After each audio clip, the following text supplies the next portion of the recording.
കുറ്റകൃത്യങ്ങളുടെ ലോകത്ത് ഇന്ന് സംഭവിച്ചൊരു വേറിട്ട വാർത്തയിലേക്കാണ് ഇനി പോകുന്നത്. ഒരു അമ്മയുടെ സ്നേഹം എങ്ങനെയാണ് കുറ്റകൃത്യമായി മാറുന്നതെന്ന വാർത്തയിലേക്ക്. ജയിലിൽ കിടക്കുന്ന മകന് നൽകാൻ കഞ്ചാവുമായി വന്ന അമ്മ അറസ്റ്റിലായി. തിരുവനന്തപുരം പന്നിയോട് സ്വദേശി ലതയാണ് അറസ്റ്റിലായത്. വിയൂർ സെൻട്രൽ ജയിലിനുള്ളിലേക്ക് മകന് നൽകാൻ കഞ്ചാവ് കടത്താൻ ശ്രമിക്കുന്നതിനിടെയാണ് ലത അറസ്റ്റിലായത്.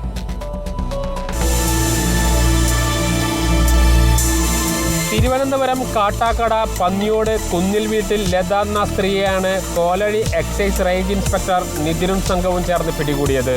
വിയൂർ സെൻട്രൽ ജയിലിലെ ഡെപ്യൂട്ടി സൂപ്രണ്ട് നൽകിയ രഹസ്യവിവരത്തിന്റെ അടിസ്ഥാനത്തിലായിരുന്നു അറസ്റ്റ്.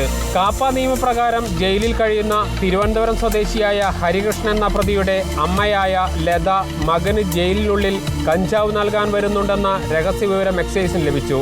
ഇതിന്റെ അടിസ്ഥാനത്തിലാണ് എക്സൈസ് സ്ഥലത്ത് നിരീക്ഷണം നടത്തിയത്. പ്രതി ലതയുടെ കൈവശമുണ്ടായിരുന്ന ഹാൻഡ് ബാഗിലാണ് കഞ്ചാവ് സൂക്ഷിച്ചിരുന്നത്.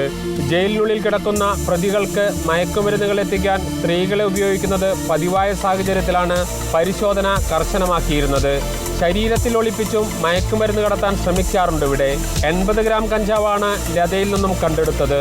Assistant excise inspector KM Sajeev, Sudheer Kumar, Jithesh Kumar, വനിതാ സിവിൽ എക്സൈസ് ഓഫീസർമാരായ അമിത, സോന, ഉണ്ണി VC എന്നിവരും എക്സൈസ് സംഘത്തിലുണ്ടായിരുന്നു.